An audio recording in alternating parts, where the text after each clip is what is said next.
ಅಧಿಕಾರಿ ಶ್ರೀಯುತ ಮೊಹಮ್ಮದ್ ಬ್ಯಾರಿ ಉಪಸ್ಥಿತಿಯಲ್ಲಿ ಸ್ವಾಗತ ಬಂದಿಲ್ಲ.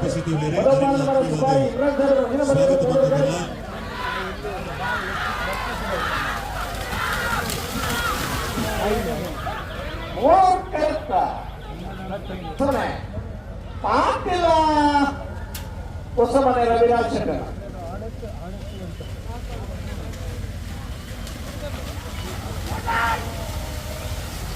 ವೇಣುಗೊಂಡಿರುವುದಕ್ಕೆ ಬರ್ತಾರೆ.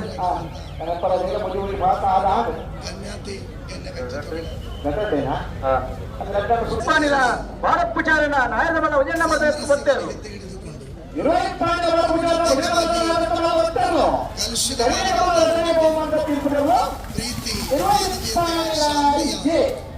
ಸಂದೇಶವನ್ನು ನೀಡಿಕೊಂಡು 13 ವರ್ಷ ನಡೆದು ಬರ್ತಾ ಇದೆ.